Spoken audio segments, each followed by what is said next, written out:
प्रिय विद्यार्थियों, नमस्कार।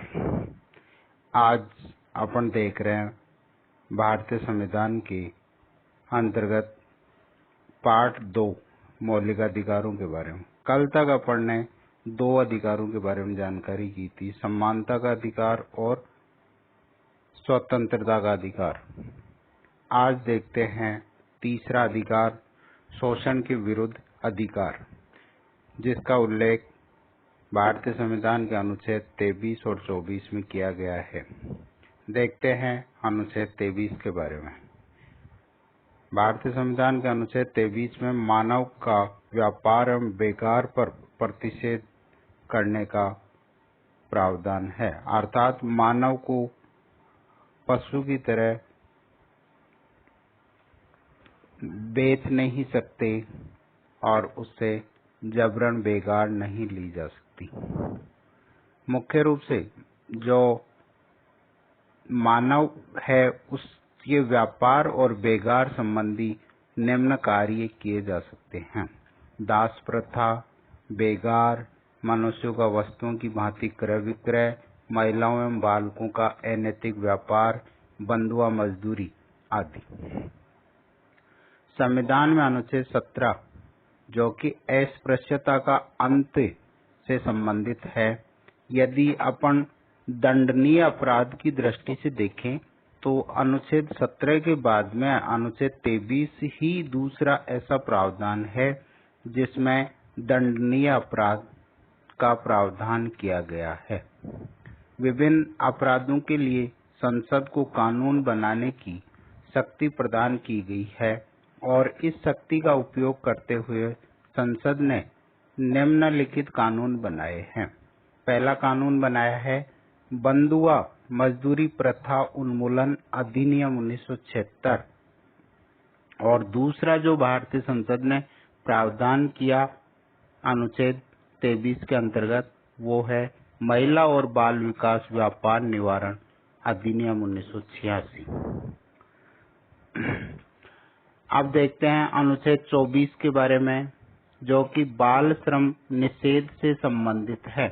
इस अनुच्छेद के तहत 14 वर्ष से कम आयु के बालकों को कारखानों और जोखिम युक्त कार्यों में नियोजन को निषेध किया गया है, अर्थात ऐसे स्थान पर उनकी नियुक्ति नहीं की जा सकती 14 वर्ष से कम आयु के बालकों की जो कि भारी जोखिम वाले कार्य हों। इसके अंतर्गत बाल श्रम निषेध एवं विनिमय अधिनियम 1986 बना हुआ है। इस अधिनियम के अनुसार खतरनाक कार्यों की सूची में सम्मिलित 13 व्यवसायों में से किसी भी व्यवसाय में 14 वर्ष से कम आयु के बालकों का नियोजन अपराध है, अर्थात उनकी नियुक्ति नहीं की जा सकती, जो कि अधिनियम की सूची में 13 ऐसे कार्य चिन्हित किए गए हैं जो कि भारी जोखिम वाले हैं। इस अपराध के लिए 3 माह से 1 वर्ष तक का कारावास और 10,000 से 20,000 रुपए तक का जुर्माना या दोनों प्रकार का दंड का प्रावधान किया गया है। और ये था अनुच्छेद 24 के अंतर्गत। प्रिय विद्यार्थियों, अब देखते हैं चौथा जो अधिकार है, मौलिक अधिकार, वो है धार्मिक स्वतंत्रता का अधिकार, जो कि अनुच्छेद 25 से 28 तक उल्लेखित है। सबसे पहले देखते हैं अनुच्छेद 25 के बारे में। इस अनुच्छेद के तहत अंतःकरण की स्वतंत्रता एवं किसी भी धर्म को मानने, आचरण करने और उसका प्रचार करने की स्वतंत्रता प्रदान की गई है। अब देखते हैं अनुच्छेद 26, धार्मिक मामलों के प्रबंधन की स्वतंत्रता प्रदान की गई है। यह स्वतंत्रता एक व्यक्ति को न होकर धार्मिक संप्रदाय और संस्थाओं को प्राप्त है। अनुच्छेद 27 के अंतर्गत धार्मिक कार्यों में दान करने पर उस धनराशि को सभी प्रकार के करों से मुक्त रखा जाएगा, अर्थात किसी भी धार्मिक संस्था में कोई डोनेट करता है, कोई आर्थिक सहायता उपलब्ध करवाता है, तो ऐसे व्यक्ति के द्वारा दी गई जो राशि है उसको टैक्स फ्री रखा जाएगा। अनुच्छेद 28 राजकीय शिक्षण संस्थाओं में धार्मिक शिक्षा पर प्रतिबंध का प्रावधान किया गया है।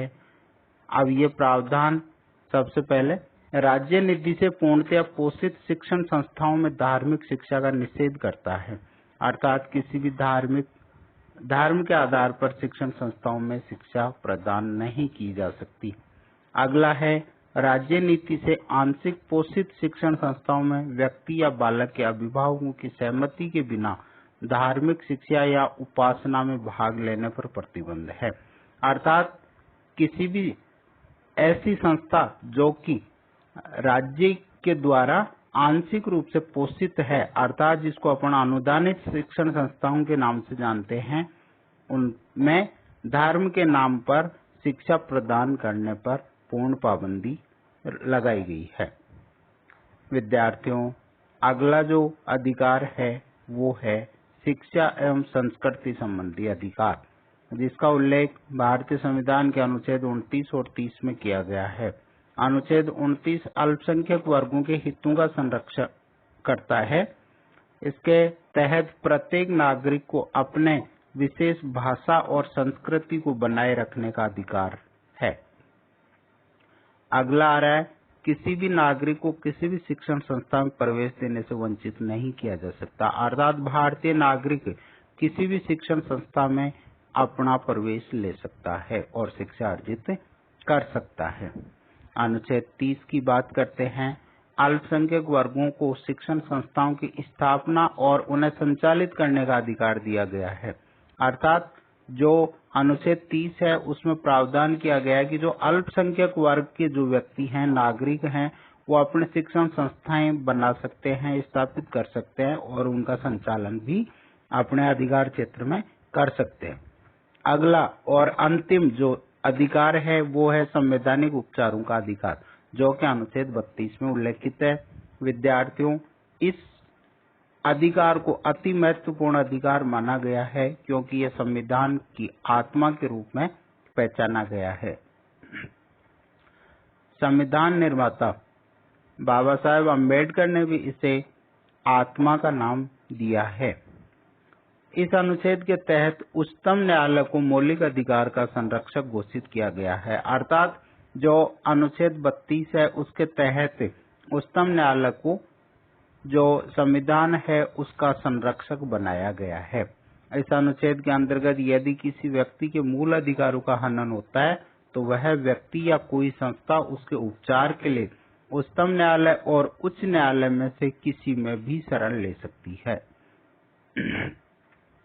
और आगे बताया है अनुच्छेद 32 के तहत उच्चतम न्यायालय को और अनुच्छेद 226 के तहत उच्च न्यायालयों को मौलिक अधिकारों की रक्षा करने हेतु कुछ ऐसे अधिकार दिए गए हैं जो अपने लेख द्वारा, अपने आदेश द्वारा अपने शक्ति का उपयोग कर सकते हैं। सबसे पहले आता है उच्चतम और उच्च न्यायालयों द्वारा जारी किए जाने वाले लेख, बंदी प्रत्यक्षीकरण। दूसरा है परमादेश, तीसरा है प्रतिषेध, चौथा है उत्प्रेषण लेख, पांचवा है अधिकार परीक्षा। संविधान निर्माता डॉक्टर भीमराव अंबेडकर ने संवैधानिक उपचारों के अधिकार को संविधान की आत्मा के रूप में संबोधित किया है। उनके शब्दों में, यदि कोई मुझसे ये पूछे कि संविधान का कौन सा अनुच्छेद है जिसके बिना संविधान निष्प्राण हो जाएगा, तो मैं अनुच्छेद 32 की ओर संकेत करूंगा, क्योंकि यह अनुच्छेद तो संविधान की हृदय और आत्मा के रूप में जाना जाता है। प्रिय विद्यार्थियों, जो उच्चतम और उच्च न्यायालय द्वारा जो लेख जारी किए जाते हैं अनुच्छेद 32 के अंतर्गत, उनको विस्तार से जानेंगे। सबसे पहला देखते हैं बंदी प्रत्यक्षीकरण। इसका जो शाब्दिक अर्थ है वो यह है कि व्यक्ति को प्रस्तुत किया जाए, अर्थात यदि ये लेख बताता है कि यदि किसी व्यक्ति को गिरफ्तार किया है तो उसे उसकी प्रार्थना पर जारी किया जाता है और यह आदेश दिया जाता है कि बंदी बनाए गए व्यक्ति को उचित स्थान और उचित समय पर सक्षम व्यक्ति के सम्मुख पेश किया जाए। तो देखते हैं बंदी प्रत्यक्षीकरण लेख के बारे में। यह लेख उस व्यक्ति या उसकी ओर से किसी भी व्यक्ति की प्रस्तुत प्रार्थना पर जारी किया जाता है जिसे लगता हो कि उसे अवैध रूप से बंदी बनाया गया है। इस लेख के द्वारा न्यायालय संबंधित अधिकारियों को यह आदेश देता है कि बंदी बनाए गए व्यक्ति को निश्चित समय और स्थान पर न्यायालय में दस्तावेजों सहित प्रस्तुत किया जाए ताकि उसकी गिरफ्तारी की वैधता और अवैधता को जांचा जा सके। यदि न्यायालय जांच में यह पाए कि व्यक्ति को अवैध रूप से गिरफ्तार किया गया है तो उसे तत्काल मुक्त करने का आदेश दिया जाता है। अगला है परमादेश। इसका शाब्दिक अर्थ है हम आदेश देते हैं, अर्थात परम आदेश, सर्वोपरि आज्ञा। इस लेख के अंतर्गत उच्च पदाधिकारी को कर्तव्य का पालन करने का आदेश दिया जाता है जो अपने कर्तव्यों का समुचित पालन नहीं कर रहा होता है। और नेक्स्ट है प्रतिषेध, अर्थात मना करना, आपको निषेध किया जाता है। यह लेख उच्चतम न्यायालय एवं उच्च न्यायालय द्वारा अपने अधीनस्थ न्यायालय और न्यायिक अधिकारियों के विरुद्ध जारी किया जाता है जब अधीनस्थ न्यायालय में कोई कार्रवाई चल रही हो या अधीनस्थ न्यायालय को कार्रवाई करने हेतु यह लेख जारी किया जाता है। अगला लेख है उत्प्रेषण लेख, अर्थात पूर्णतया सूचित कीजिए। यह लेख भी प्रतिषेध लेख की तरह उच्चतम न्यायालय और उच्च न्यायालय द्वारा अपने अधीनस्थ न्यायालय और न्यायिक अधिकरणों के विरुद्ध तब जारी किया जाता है जब किसी न्यायिक कार्य में निर्णय दिया जा चुका है। वह इस लेख के द्वारा मामलों को अधीनस्थ न्यायालयों से उच्च न्यायालय में भेजने का निर्देश दिया जाता है। प्रतिषेध और उत्प्रेषण लेख तभी जारी किया जाता है जब उच्चतम न्यायालय या उच्च न्यायालय को यह लगे कि न्यायिक कार्रवाई अधीनस्थ न्यायालय के अधिकार क्षेत्र से बाहर है और प्राकृतिक न्याय के सिद्धांत की पालना नहीं हो रही है। प्रिय विद्यार्थियों, यह था अपना संवैधानिक उपचारों के अधिकार के तहत उच्च और उच्चतम न्यायालय द्वारा जारी विभिन्न प्रकार के लेख। अब देखते हैं प्रतिषेध और उत्प्रेषण लेख की तुलनात्मक अध्ययन के बारे में। सबसे पहले देखेंगे अपन समानता के आधार पर दोनों का तुलनात्मक अध्ययन।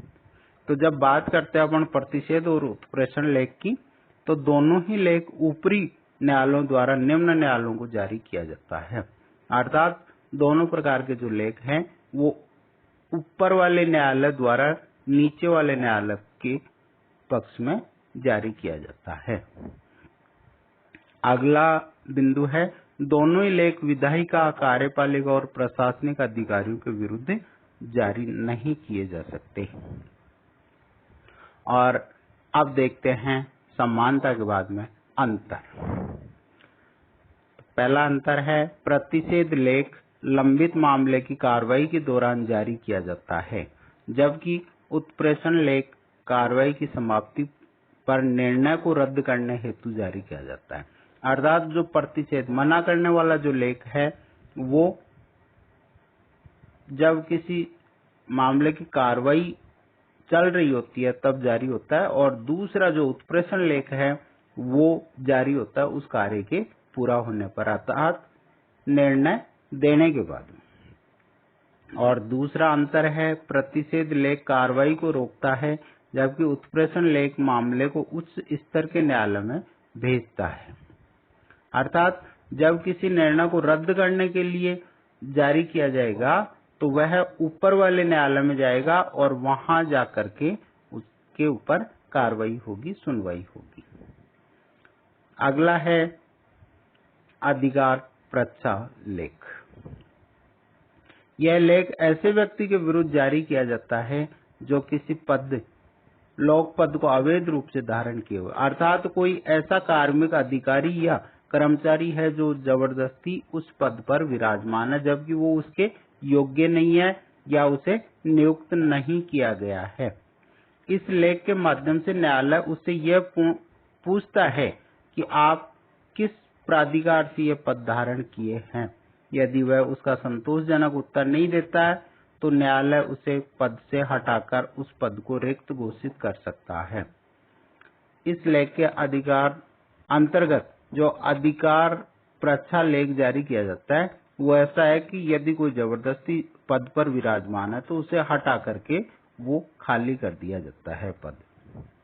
इस लेख के लिए कोई भी व्यक्ति न्यायालय में आवेदन कर सकता है, उसका उस पद से हितबद्ध होना या उस पद का दावेदार होना आवश्यक नहीं है। इसका मतलब ये हुआ कि जो ये लेख जारी किया जाता है वो किसी भी व्यक्ति द्वारा इसके लिए अपील की जा सकती है। और अब देखते हैं इन लेखों के बाद में, आदेशों के बाद में मौलिक अधिकारों का मूल्यांकन। सबसे पहले देखते हैं मौलिक अधिकारों के पक्ष में तर्क। सबसे पहला तर्क है मौलिक अधिकारों के अभाव में स्वतंत्रता कोई मूल्य नहीं होता। अर्थात जब संविधान से मौलिक अधिकार हटा दिए जाए तो पूरा संविधान शून्य हो जाएगा।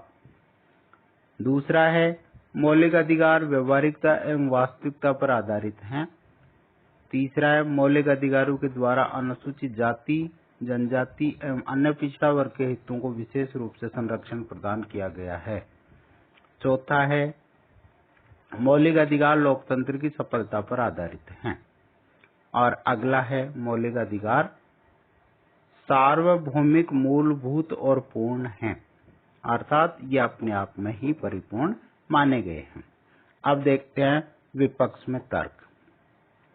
मौलिक अधिकारों पर अत्यधिक प्रतिबंध लगा दिए गए हैं, अर्थात सब जगह से इनको बंदित कर दिया गया है। अगला है आपातकाल के साथ साथ शांति काल में भी मूल अधिकारों का स्थगन शासन की तानाशाही प्रवृत्ति को दर्शाता है। अर्थात जब इमरजेंसी होती है देश में तो उस समय इन अधिकारों पर प्रतिबंध लगाए जाते हैं, लेकिन जैसे ही आपातकाल हटता है उसके बाद में प्रतिबंध जारी रहते हैं। जैसे वर्तमान की बात करें, अपने यहाँ पर जो वैश्विक महामारी के रूप में कोरोना संक्रमण जो वायरस फैल रहा है उसको रोकने के लिए जो भारत सरकार ने एडवाइजरी जारी कर रखी है लॉकडाउन, घर में बंद रहने का। अब ये जो बाहर घूमने फिरने, अपनी बात कहने, आने जाने, शिक्षा अर्जित करने, ये सारे प्रावधान बंद कर दिए गए। अब आगे जब ये खुल जाएगा तो इनको एक साथ में अधिकारों के रूप में प्रदान नहीं किया जाएगा। अगला है संसद मूल अधिकारों को समाप्त करने संबंधी कानून बना सकती है। और नेक्स्ट है व्यवहारिक दृष्टि से मूल अधिकारों पर प्रतिबंध राजनीतिक विरोधियों के स्वर को दबाने के लिए किया जाता रहा है। नेक्स्ट अंतर है मौलिक अधिकारों के तहत अनुसूचित जाति, जनजाति एवं अन्य पिछड़ा वर्ग के लोग विशेष आरक्षण की व्यवस्था का प्रयोग वोट बैंक की राजनीति के लिए कर रहे हैं।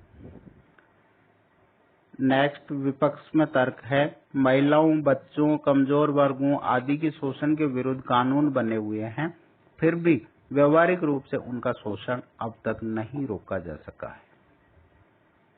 अर्थात जो महिलाएं, बच्चे और कमजोर वर्ग है उसके ऊपर जो अत्याचार किए जा रहे हैं, जो उनके हितों का दुरुपयोग किया जा रहा है, यह अब तक भी बरकरार है। नेक्स्ट मौलिक अधिकारों को न्यायिक सुरक्षा प्रदान की गई है, परंतु न्यायिक प्रक्रिया के अत्यंत लंबी और खर्चीली होने के कारण आम नागरिकों के हितों का संरक्षण नहीं हो पा रहा है।